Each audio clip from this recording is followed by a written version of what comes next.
Media ప్రజాస్వామ్యానికి నాలుగో స్తంభం ఫోర్త్ ఎస్టేట్ అంటారు. అయితే అలాంటి మీడియాలో కొందరు వ్యక్తులు ఇప్పుడు మనం వాళ్ళ గురించి మనం మాట్లాడుకోబోతున్నాం.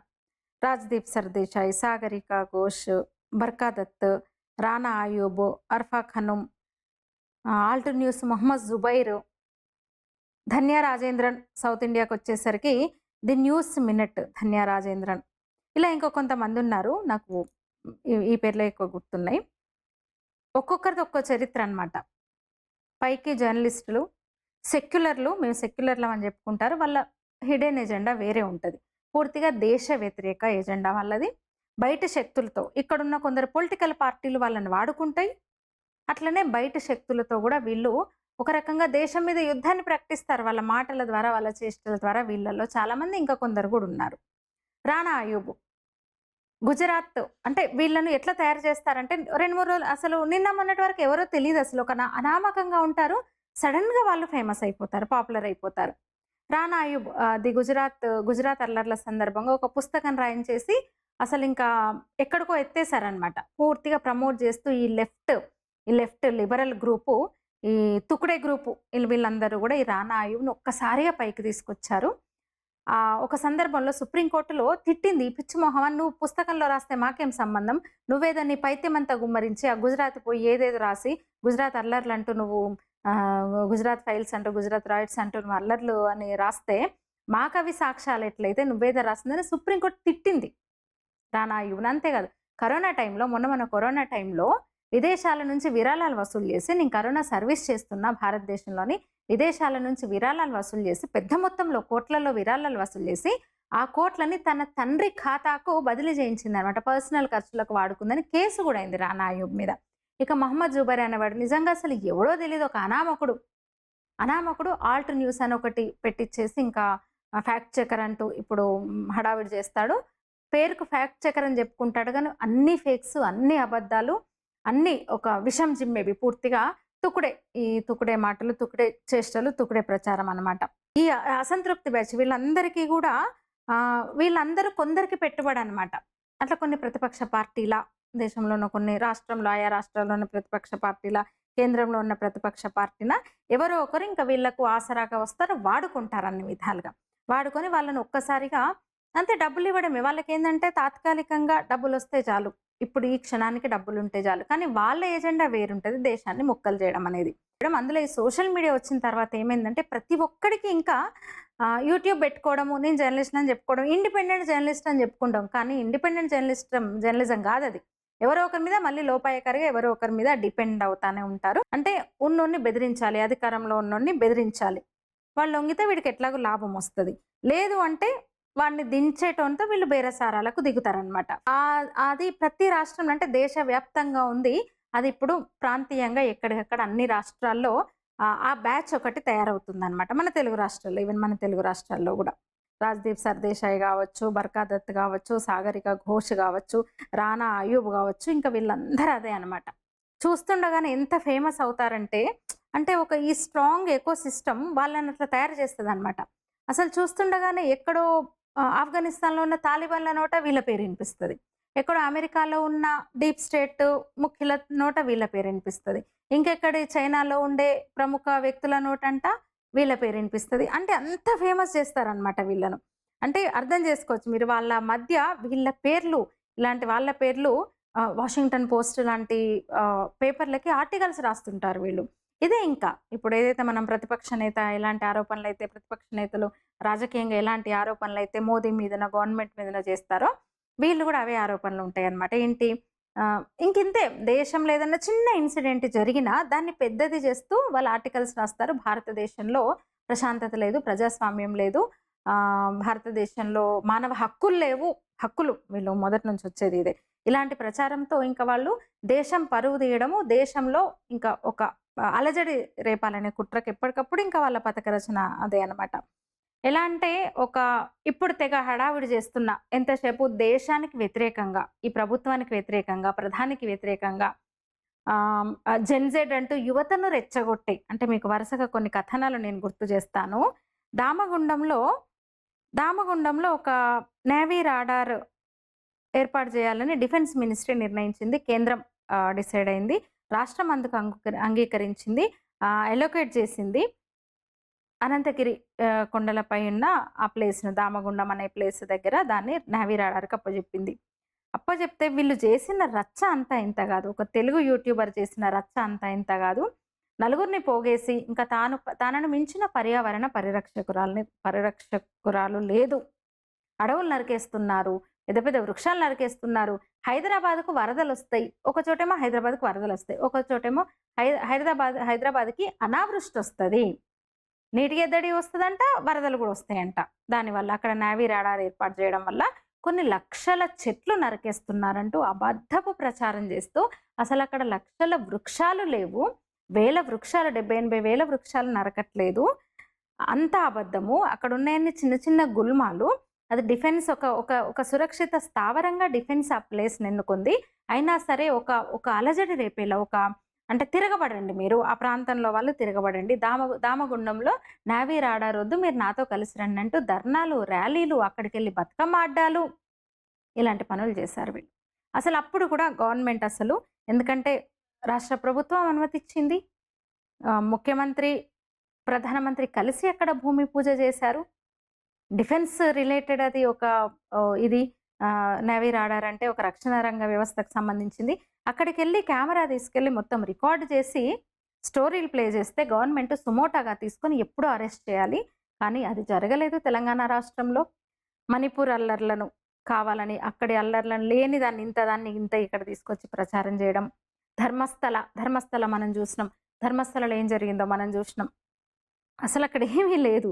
కానీ వందల శవాలు, వేల శవాలు అని ఒక ఆలయ పవిత్రతను హిందువుల ఒక సెంటిమెంట్స్‌ని దెబ్బతీసేలా వీళ్ళు కుట్రనమాట. ఇదే న్యూస్ మినిట్ ఇందాక చెప్పాను నేను ధన్య రాజేంద్రన్ అని చెప్పాను గదా! ఆ ధన్య రాజేంద్రన్ అనే వ్యక్తి పూర్తిగా డీప్ స్టేట్ అంటే సోరస్ కనుసన్నల్లో పనిచేసే వ్యక్తి భారతదేశానికి వ్యతిరేకంగా ఇక్కడ మీడియాలో ఉండి ఒక జర్నలిస్టు ముసుగులో, సెక్యులర్ జర్నలిస్టు ముసుగులో ఇండిపెండెంట్ జర్నలిస్ట్ అని చెప్పుకుంటూ ఇంకా కొందరున్నారు. వీళ్ళందరూ చేసేదేంది జార్జ్ సోరస్ ఆడిచ్చినట్టు ఆడడము, దేశాన్ని పూర్తిగా దేశంలో అలజడి రేపడమే వీళ్ళ కుట్ర. అలాంటి ధన్య రాజేంద్రన్ ఏర్పాటు చేసిన ఆధ్వర్యంలో జరిగిన ఒక కార్యక్రమానికి ఈ రాష్ట్రం కూడా కాదు కర్ణాటకలో బెంగుళూరులో ఒక కార్యక్రమానికి మన సదరి యూట్యూబర్లు గెస్టులుగా వెళ్తారనమాట. అంటే అర్థం చేసుకోండి మీరు.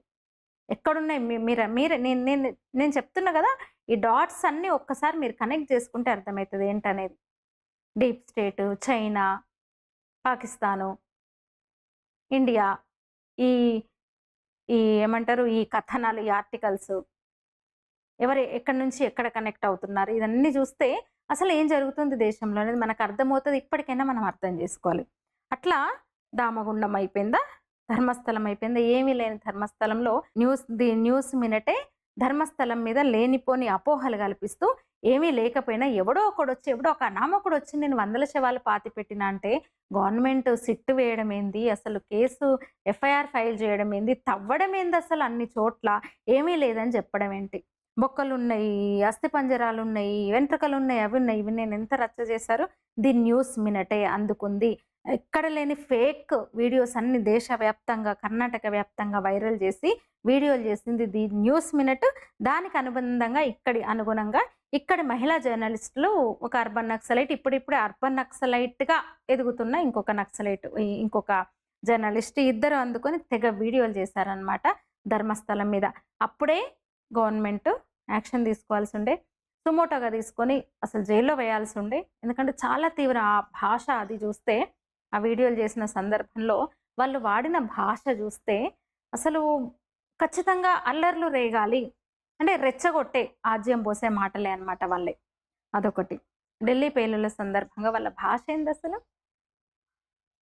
2 మతాల మధ్య గొడవలు పెట్టేలా, ఈ దేశ ప్రధానిని అవమానించేలా. అంటే ఈ దేశ ప్రధాని విదేశం పోవాలన్నా, అక్కడుండి ఏం మాట్లాడాలన్నా వీళ్ళకి చెప్పాలన్నమాట. అంత నిఘా వర్గాలు, భద్రతా సంస్థలు, పోలీసులు, ఆర్మీ జవాన్లు ఇంత కష్టపడుతుంటే దేశం కోసము వాళ్ళ త్యాగాల్ని గాని, వాళ్ళ పనిని గాని, వాళ్ళ స్థైర్యాన్ని దెబ్బతీసేలా, వాళ్ళ పనిని తక్కువ చేసేలా, వాళ్ళ త్యాగాలను చులకన చేసేలా వీళ్ళ మాటలు ఉంటాయన్నమాట. ఢిల్లీ బ్లాస్ట్‌ని తీసుకొని పూర్తిగా వైఫల్యము, కేంద్ర ప్రభుత్వ వైఫల్యం అనేది ఒకటి, నిఘా వర్గాలు భద్రతా దళాల వైఫల్యం అనడమే కాకుండా మొత్తం మొన్నటి ఇన్సిడెంట్‌లో బాంబ్ బ్లాస్ట్‌లో దొరికింది. ఇక్కడ రాజేంద్ర నగర్‌లో రైజిన్, ఒక అత్యంత విషపూరితమైన రైజిన్ తయారు చేస్తూ దొరికినతను గాని, అక్కడున్న డాక్టర్స్ గాని, తీగలాగితే డొంకంతా కదిలింది. డాక్టర్స్ గాని, మెడికల్ కాలేజ్‌లో ఫ్యాకల్టీ గాని వీళ్ళందరూ గూడా బయటకొస్తే అందరూ ముస్లింలే. ముస్లింలను బదనాం చేసే కుట్ర జరుగుతుంది. అందరూ ముస్లింలంటూ ముస్లింలను ఈ దేశంలో హిందువులకు శత్రువులుగా చూపేందుకు తాపత్రయపడుతున్నారు. వాడిన భాష. డాక్టర్స్ అందరూ ముస్లింలే. ముస్లింలను తాపత్రయపడుతున్నారు. ముస్లింలను ఉగ్రవాదులుగా చిత్రీకరించడానికి తాపత్రయపడుతున్నారంటూ ఒక 2 మతాల మధ్య గొడవ, అల్లర్లు రేపే కుట్ర. శత్రువులుగా చూస్తున్నారు వాళ్ళు అనంటే, ఎవరు శత్రువులుగా చూస్తున్నారు? ఎవరి మీద దాడి చేశారు? అంటే నేరస్తుడు, దోషి అనేవాడికి శిక్ష వద్దా? అరెస్ట్ చేయొద్దా? నేరస్తుడికి మతం ఏంటసలు? వాడు నేరం చేశాడు గదా! కానీ వీళ్ళు మాట్లాడిన మాటలు ఇట్లా ఉంటాయి. అంటే 2 మతాలు ఉన్న పలంగా కొట్టుకోవాలి. మత కల్లోలాలు రేగాలి. దాని మీద వీళ్ళు రాజకీయం చేయాలి. ఆ మంటలతో వీళ్ళు చలిగాచుకోవాలన్నమాట. చూసారు గదా మీరు ఆ మాటలు గూడా. ఎంత దుర్మార్గంగా ఉంది. నిజంగా ఈ మాటలకు రెచ్చిపోయి ఎవరైనా హిందువులు నిజంగా ఎందుకంటే రాజేంద్ర నగర్‌లోనే దొరికాడు గదా! ఎవరైనా హిందువులు రెచ్చిపోయి ఆ ఇంటి మీద దాడి చేసి, ఆ ఇంట్లో వాళ్ళని అమాయకులైన ఆ ఇంట్లో వాళ్ళని ఏమన్నా చేస్తే ఎవరు బాధ్యులు? ఇలాంటి మాటలకు గూడా అసలైతే గవర్నమెంట్ సుమోటాగా తీసుకోవాలి. కేసు పెట్టాలి. మొన్న వైజాగ్ స్టీల్ ప్లాంట్ మీద మాట్లాడుతూ జెన్‌జెడ్ అంటే ఏంది అసలు? జెన్‌జెడ్ అంటే ఏంది? యువత పనికిమాలిన ఎదవ సంతంతా రోడ్ల మీదకి రావడము, ప్రభుత్వ ఆస్తులను, ప్రైవేటు ఆస్తులను తగలబెట్టడం, రచ్చరచ్చ చేయడం, విధ్వంసం చేయడం. బంగ్లాదేశ్‌లో ఏం చేసింది జెన్‌జెడ్? షేక్ హసీనాను దేశం వదిలి పారిపోయేలా చేసింది. ఆమె ఏమంటారు, ఇన్నర్స్‌ను కూడా డిస్‌ప్లే చేస్తూ పైశాచికత్వాన్ని ప్రదర్శించారు యువత. నేపాల్‌లో ఏం చేశారు? నేపాల్‌లో కూడా చూసాం. రోడ్డెక్కి విధ్వంసం. కనీసం ఒక 10 ఏళ్లు వెనక్కెళ్ళింది ఆర్థికంగా నేపాల్ కనీసం 10 ఏళ్లు వెనక్కి వెళ్ళింది. పార్లమెంటు భవనాన్ని, పీఎంఓని, అన్నీ ఇంకా వాళ్ళు సుప్రీం కోర్టుని, పోలీస్ స్టేషన్‌లని, ప్రతిది ప్రభుత్వ ఆస్తుల బిల్డింగ్స్ అన్నీ కూడా కఠ్మండు సహా ప్రధాన నగరాలు కొన్నిట్లో విపరీతమైన విధ్వంసం జరిగింది. 10 ఏళ్లు వెనక్కి వెళ్ళింది. అక్కడ జెన్‌జెడ్ చేసిన పరిస్థితి అది. వీళ్ళంటారు బంగ్లాదేశ్, నేపాల్ తరహాలో భారత్‌లో కూడా జెన్‌జెడ్ ఉద్యమం రావాలి అంటూ రెచ్చగొట్టే మాటలు. మొన్న వైజాగ్ స్టీల్ ప్లాంట్ మీద కూడా దాన్ని ప్రస్తావిస్తూ కూడా జెన్‌జెడ్ బయటికి రావాలంటే ఏంటి, ఇప్పుడు వైజాగ్ స్టీల్ ప్లాంట్‌ను తగలబెట్టాలా? ఎక్కడికక్కడ అక్కడ రాకుండా చేయాలా? ప్రభుత్వ ఆస్తులను ధ్వంసం చేయాలా? యువత మొత్తం బయటకొచ్చి, అంటే తెలంగాణ, ఏపీ ప్రజలు, తెలుగు యువత బయటకొచ్చేసి వీళ్ళ వీడియోలు చూసి మొత్తం విధ్వంసానికి తెగబడాలా? జెన్‌జెడ్ చేస్తున్నది అదే కదా! దీని మీద కూడా ఎలాంటి గవర్నమెంట్, అక్కడ ఏపీ గవర్నమెంట్ గాని, ఇక్కడ గవర్నమెంట్ గాని ఎలాంటి సుమోటోగా తీసుకొని ఎలాంటి కేసులు పెట్టలేదు. Damagundam, Dharmasthala, Gen Z, Delhi blast, operation Sindoor సందర్భంగా కూడా సేమ్ ఇట్లనే ఆర్మీ దీన్ని దెబ్బతీసేలా. ఇక తెలుగు రాష్ట్రాల్లో ఆల్రెడీ ముదిరిపోయిన అర్బన్ నక్సలైట్లు కొందరున్నారు. వాళ్ళు వీళ్ళని ఇప్పుడు ఎట్లా అంటే, ఇప్పుడు కొత్తగా తయారవుతున్నారు కొందరు. తెలుగు మీడియాలో కూడా ఒకరిద్దరు తయారైపోయినారు ఆల్రెడీ. ఏంటంటే పాపం తిండికి కూడా నిజంగా కూడా ఒక నిరుపేద కుటుంబం నుంచి, ఒక మారుమూల, ఎక్కడో మూల, చిత్తూరు లాంటి ఏదో మారుమూల ప్రాంతం నుంచి, అసలు ఏమాత్రం అక్షర జ్ఞానం లేని కుటుంబం నుంచి వస్తారు హైదరాబాద్‌కి రాగానే ఏదో మీడియా అని ఒక ప్యాషన్, జర్నలిస్ట్ అవ్వని ఏదో చేయాలని వస్తారు. వీళ్ళు కూడా ఇంక వాళ్ళ బలహీనత వీళ్ళకి ఆసరా అయిపోయింది. వీళ్ళు కూడా ఉన్న పలంగా పేరు రావాలి, తమకు పేరు రావాలి, డబ్బు రావాలన్న ఇదితోటి పూర్తిగా వల్లో పడిపోయారు కొందరు. ఇంకా ఈ లేని రచ్చనంతా సమాజం మీద, ఈ చెత్తనంతా వాళ్ళు చెత్త అయిపోయి చెత్తను సమాజం మీద రుద్దుతున్నారు. చాలా ప్రమాదకరంగా పరిణమించారు అందులో ఒకరిద్దరు. ఇంక అత్యాశ పెరిగిపోయిందనమాట. ఇంకా పేరు రావాలన్న ఇదిలో అసలు ఏం చేస్తున్నారు? ఎంత ద్రోహం చేస్తున్నారు? ఒక ధర్మానికి ఎట్లా ద్రోహం చేస్తున్నారు? దేశానికి ఎట్లా ద్రోహం చేస్తున్నారు అనేది వాళ్ళకి అసలు అర్థం కావట్లేదు. మళ్ళీ ఉల్టా వాళ్ళే, మనకు ఒక సామెత ఉంటది, ఉల్టా చోర్ కొత్వాల్ కూడా అంటే అని. ఉల్టా వాళ్ళే మళ్ళీ ఒక ప్రధానిని పట్టుకొని, ప్రజాస్వామ్యబద్ధంగా ఎన్నికైన ఒక ప్రధానిని పట్టుకోనో, లేదా ఈ దేశం గురించి దేశాన్ని తక్కువ చేస్తూనో, లేదా ఇక్కడున్న వ్యవస్థను, అంటే పోలీసు వ్యవస్థను, ఆర్మీ జవాన్లను, నిఘా వ్యవస్థను, భద్రతా సంస్థలను తక్కువ చేస్తూ, లేదా ఈసీను, ఎలక్షన్ కమిషన్ ఆఫ్ ఇండియా, ఇలాంటి వాటిని తక్కువ చేస్తూ, ఇక్కడున్న వ్యవస్థలను తక్కువ చేస్తూ మాట్లాడితే స్వతహాగా వెళ్ళిపోతారు కదా, సహజంగానే ట్రోల్ చేస్తారు. మరి అంటే ప్రధానమంత్రిని, ఈ దేశాన్ని వీళ్ళు ట్రోల్ చేయొచ్చు. వీళ్ళను ట్రోల్ చేస్తే ఎక్కడ లేని డ్రామాలనమాట. అంటే దీన్ని గూడా అనుకూలంగా మలుచుకుంటూ. నిజంగా వీళ్ళు ట్రోల్ చేస్తున్నారు. అది ఆ భాష నేను భరించలేను. ఆ పదజాలము నా వల్ల కాదు భరించలేమన్నప్పుడు కామెంట్ ఆప్షన్ ఏమంటారు హైడ్‌లో పెట్టుకోవచ్చు గదా! ఇతర సోషల్ మీడియా ప్లాట్‌ఫామ్‌లో గూడా ఫేస్‌బుక్‌లో గూడా మనకు కామెంట్ ఆప్షన్ తీసేసుకోవచ్చు. ఎవడు పడితే వాళ్ళు కామెంట్‌లోకి రావద్దు అనే ఆప్షన్ గూడా ఉంటది గదా! అలా చేసుకోవచ్చు చూడొద్దనుకుంటే. అయినా సరే వీళ్ళు ఆ తిట్లను ఎంజాయ్ చేస్తూ ఇంకా తిట్టాలి, ఇంకా తిట్టాలి, మమ్మల్ని ఇంకా తిట్టాలని నిజంగా తిడుతుంటే ఒక వీడియోలోకొచ్చి ఒక ఫేస్‌బుక్‌లోనో, ఒక యూట్యూబ్‌లోనో నువ్వు ఒక దేశం మీద ఒక ఏదన్నా ఒక పాలిటిక్స్ మీద ఏదైనా ఒక పార్టీనో, ప్రభుత్వమో, దేశమో ముఖ్యంగా ఇక్కడ అభ్యంతరాలన్నీ గూడా ఈ దేశం గురించి తక్కువ చేస్తూ, ఆర్మీని తక్కువ చేయడము, ఒక డిఫెన్స్ మినిస్ట్రీ తీసుకున్న నిర్ణయాన్ని గూడా క్వెషన్ చేస్తూ, లేదా ఒక దేశ ప్రధాని ఆయన ఎంతైనా 3 సార్లు ప్రధానిగా ఎన్నికైన వ్యక్తి ఒక ఓటింగ్ ద్వారా అంటే కోట్లాది మంది ప్రజలని నువ్వు తక్కువ చేసినట్టే గదా! జనాల్ని తక్కువ చేసినట్టే గదా! జనాల్ని ఎన్నుకున్న నాయకుడిని నువ్వు ఆ స్థాయిలో నువ్వు పరిహసిస్తున్నావు, ఇష్టం వచ్చినట్టు మాట్లాడుతున్నావు, ప్రతి నిర్ణయాన్ని నువ్వు క్వెషన్ చేస్తున్నావంటే ప్రజల్ని అవమానించినట్టు గదా! మరి ఖచ్చితంగా ఉంటది గదా! ఇప్పుడు నువ్వు ట్రోల్ చేస్తున్నప్పుడు దేశాన్ని, జవాన్లనే నువ్వు ట్రోల్ చేస్తున్నట్టు గదా! మరి నిన్నెందుకు ట్రోల్ చేయరు? నిజంగా ట్రోల్ చేయొద్దనుకుంటే నీకు ఆప్షన్ ఉంది గదా! కానీ అలా జేయకుండా యూట్యూబ్ పెట్టిన కొత్తలోనే ఏడవడము. ఏంటి ప్రెస్ క్లబ్‌లో మీటింగ్ పెట్టి ఏడవడము. నన్ను నా పిల్లల్ని చంపేస్తారేమో అంటే ఎంత దిగజారిన మాటలవి. పిల్లల్ని గూడా వాడుకునేంత నీచ స్థితికి జర్నలిస్టులు దిగజారుతున్నారు. అంటే వాళ్ళ తప్పు లేదు. చెప్తున్నాను గదా! ఏమీ తెలియని వాళ్ళని వాళ్ళ ఒక బలహీన మనస్తత్వాన్ని, వాళ్ళ బలహీనతల్ని ఆసరాగా చేసుకొని వలలో వాళ్ళనింకా వాళ్ళ చుట్టూ వల పన్నారనమాట. నిజంగా నేననుకోవడము అందులో ఇంకా బయటికి రాలేక, లాక్కోలేక, పీక్కోలేని స్థితిలో పూర్తిగా కీలు బొమ్మగా మారి దాన్ని కంటిన్యూ చేస్తున్నారు వీళ్ళనిపిస్తోంది.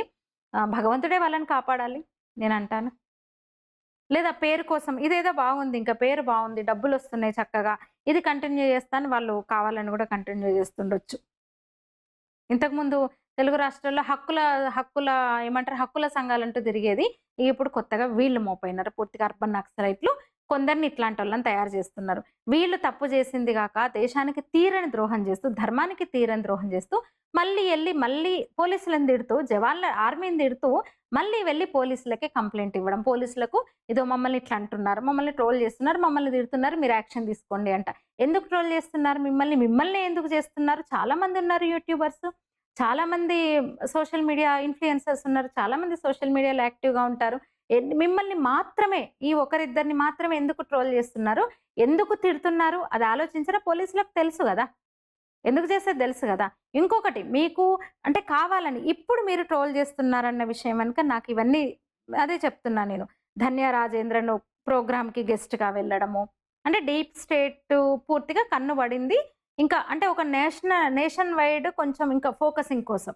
నేషన్ వైడ్ పేరు రావడం కోసము డీప్ స్టేట్‌కు మరింత దగ్గరగా వెళ్ళడానికి, ఈ దేశాన్ని విచ్ఛిన్నం చేయడానికి, మరింత యాక్టివ్‌గా పనిచేయడానికి అందులో భాగమే ఈ వీళ్ళ ప్లాన్ అని నాకనిపిస్తుంది. ఎన్నడూ లేనిది ఎందుకంటే కొత్తేం గాదు. 5, 6 ఏళ్ళు యూట్యూబ్ నడుపుతున్న వాళ్ళు కొత్తగా మమ్మల్ని ట్రోల్ చేస్తున్నారని మొసలి కన్నీరు గార్చడము, దొంగ నాటకాలు వేయడం అంటే డ్రామాలు, వేషాలే గదా! తమాషాలే గదా అవి.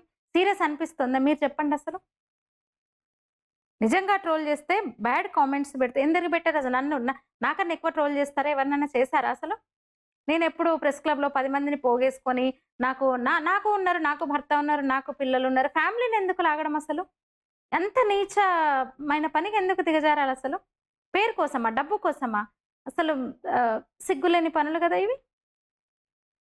సరే పేరు కోసం, డబ్బు కోసం ఏం పని జేస్తున్నావు నువ్వు? దేశానికి వ్యతిరేకంగా గదా పోతున్నావు. తప్పు గదా అది.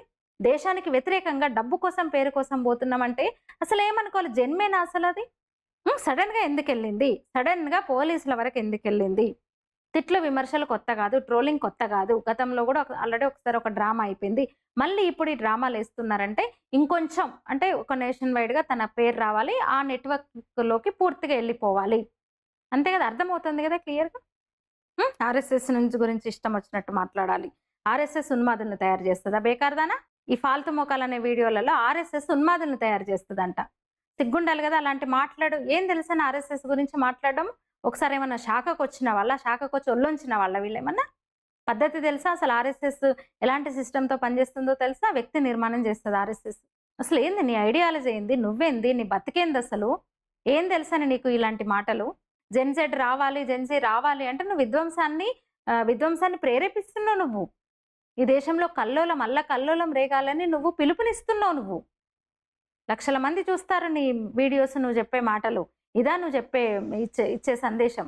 ధర్మస్థలము, దామగుండము, ఢిల్లీ బ్లాస్ట్, ఇది జెన్‌జెడ్, ఆపరేషన్ సింధూర్ సందర్భంగా ఇన్నిట్లో కూడా ఒక వ్యతిరేకంగా, దేశానికి వ్యతిరేకంగా దేశ పాలకుడిని ఇష్టం వచ్చినట్టు తిట్టడం. ఎంతసేపు అదాని, అంబానీ నోట్లో నానతాయి. అదాని, అంబానీ పేర్లు, మోదీ పేర్లు వీళ్ళ నోట్లో నానతాయి అన్నమాట.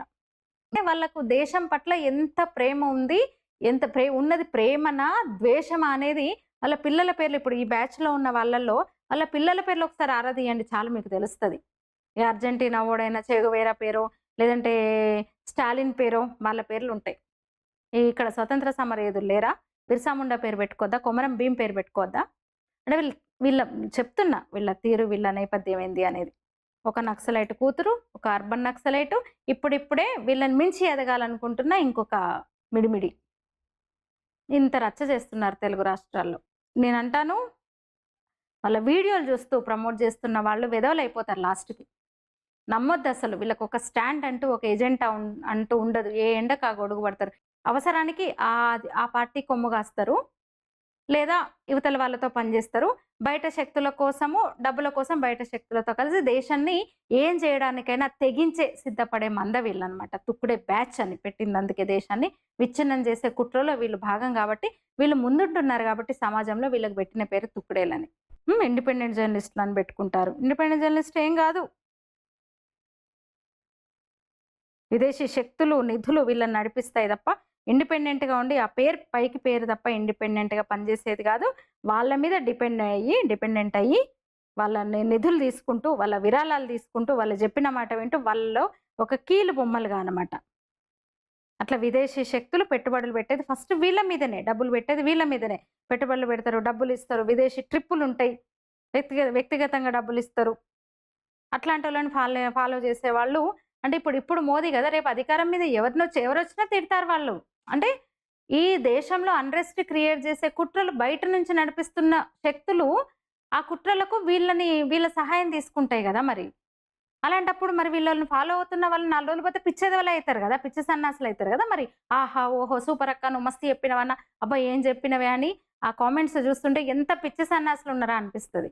రాష్ట్ర ప్రభుత్వాన్ని కూడా నేను రిక్వెస్ట్ చేస్తున్నా, వాళ్ళు ఇప్పుడు డ్రామాలేస్తూ, తమాషాలేస్తూ, ప్రెస్ క్లబ్‌లలో మీటింగులు పెడుతూ, పోలీసు వాళ్ళ దగ్గరకొచ్చి రిప్రజెంటేషన్ ఇవ్వడం అంటే అసలు నమ్మేలాగా అనిపిస్తోందా? ఎంక్వైరీ చేయాలి కదా ఏం జరుగుతోందని. ఎందుకు వాళ్ళని మాత్రమే ఇంతమంది యూట్యూబర్లు ఉండంగా పర్టిక్యులర్‌గా ఆ వ్యక్తులనే పదే పదే ఎందుకు ట్రోల్ చేస్తున్నారు? ఎందుకు తిడుతున్నారు? ఎంక్వైరీ చేయాలి కదా. ఏమంది చేయాలి కదా. ఇప్పుడు వందల మంది, వేల మంది కూడా చూస్తున్న వీడియోస్ కదా అవన్నీ. దామగుండానికి వ్యతిరేకంగా వీడియో చేసిన వాళ్ళను అది ఒక్కటి చాలు కదా. ఒక మన రక్షణకు సంబంధించి నిర్ణయం తీసుకుంటే మొత్తం అక్కడికెళ్ళి వీడియోలు చేసి బయట పెట్టి నిరసిస్తూ రచ్చరచ్చ చేయాలని చూస్తే అదృష్టవశాత్తు ఎవ్వరు వినలేదు వాళ్ళ మాట. వాళ్ళు అనుకున్నది జరగలేదు, ఎవరు వినలేదు, పట్టుమని నలుగురు కూడా రాలేదు. లేకపోతే ఏమయ్యేది? నిజంగా ఎవరన్నా ఆవేశపడిపోయి కొందరు బయటకొచ్చి ఏదన్నా చేస్తే ఏమయ్యేది? ఇప్పుడు జెన్‌జెడ్ అనంటూ అంటే నిజంగానే ఎవరైనా రోడ్డెక్కి విధ్వంసానికి తెగబడితే ఏంటి పరిస్థితి? ఎవరిది బాధ్యత? అందుకని దయచేసి రాష్ట్ర ప్రభుత్వాన్ని నేను విజ్ఞప్తి చేస్తున్నా, సీఎం రేవంత్ రెడ్డి గారిని నేను విజ్ఞప్తి చేస్తున్నా, ఒకసారి చూడండి, మీరు ఎంక్వైరీ చేయించండి. మీ దగ్గరకొచ్చి కంప్లెయింట్ ఇచ్చారు కదా, ఎందుకు ఇవ్వాల్సొచ్చింది? వాళ్ళని ఎందుకు తిడుతున్నారు? ఏం చేశారు వాళ్ళు? ఎలాంటి ప్రచారం చేశారు వాళ్ళు? వాళ్ళ నేపథ్యం ఏంటి? ఫస్ట్ ఆఫ్ ఆల్ వాళ్ళ నేపథ్యం ఏంటి? దయచేసి మీరు ఎంక్వైరీ చేయండి. రేవంత్ రెడ్డి గారిని నేను రిక్వెస్ట్ చేస్తున్నా, ఇక్కడున్న కేంద్ర మంత్రులను కూడా నేను రిక్వెస్ట్ చేస్తున్నా, కేంద్రంలో ఉన్న ప్రభుత్వం కూడా పట్టించుకోవాలి. చాలా సీరియస్ విషయం ఇది. ఎందుకంటే ఒక డీప్ స్టేట్ వీళ్ళని ఆడిస్తోందని అనుమానాలున్నాయి. వాళ్ళు గతంలో హాజరైన కార్యక్రమాలు కానివ్వండి, వాళ్ళు చేసిన వీడియోలు కానివ్వండి, ఎవరితో తిరుగుతున్నారు, ఎక్కడెక్కడ తిరుగుతున్నారు, వీళ్ళ నేపథ్యం ఏంటి అని చూస్తే కేంద్ర ప్రభుత్వ ప్రతి నిర్ణయాన్ని విమర్శిస్తూ, ధర్మస్థలంలో లేని దాన్ని ఎవరో అక్కడ మొదలు పెడితే వీళ్ళు ఇక్కడ వైరల్ చేశారు. ఢిల్లీ బ్లాస్ట్‌లో అయితే నిన్న మొన్న చేసిన వీడియో, దాని ఆధారంగా కేంద్రం చర్యలు తీసుకోవచ్చు. అసలు వాడెవడు షార్జిల్ ఇమామా? అలాంటిదే ఇది కూడా. జెన్‌జెడ్‌ని రెచ్చగొట్టడం అంటే దేశద్రోహం ఇది. రేపు నిజంగా ఏమన్నా అయితే ఏంటి పరిస్థితి? హిందూ ముస్లింల మధ్య విభజన తెచ్చేలా, ఒక విద్వేషాలు పెంచే మాటలు వీళ్ళ మాటలున్నాయి. ఎందుకు మీకు కనిపించట్లేదని నేను గవర్నమెంట్‌ని అడుగుతున్నా. కేంద్ర మంత్రులున్నారు ఇక్కడి నుంచి రిప్రజెంట్ చేస్తున్నారు తెలుగు రాష్ట్రాల నుంచి, తెలంగాణ నుంచి గూడా. వాళ్ళని నేను రిక్వెస్ట్ చేస్తున్నా. మీరెందుకు మీ దృష్టికి రావట్లేదా? ఎందుకు మీరు పట్టించుకోవట్లేదని నేను అడుగుతున్నా నేను ఈ సందర్భంగా. ఇలాంటి వాటిని తుంచకపోతే, ఇప్పుడే అడ్డుకట్ట వేయకపోతే చాలా ప్రమాదం తెలుగు రాష్ట్రాలకి, దేశానికి ప్రమాదం. ఒక దేశం మీద ఒక యుద్ధం చేయడానికి సిద్ధమవుతున్నారు వీళ్ళు. దేశం మీద ఒక పెద్ద కుట్రకు వీళ్ళు పన్నాగం పన్నుతున్నారు. డీప్ స్టేట్ మాడిస్తున్నట్టు ఆడుతున్నారు. అందుకని దయచేసి పట్టించుకోండి.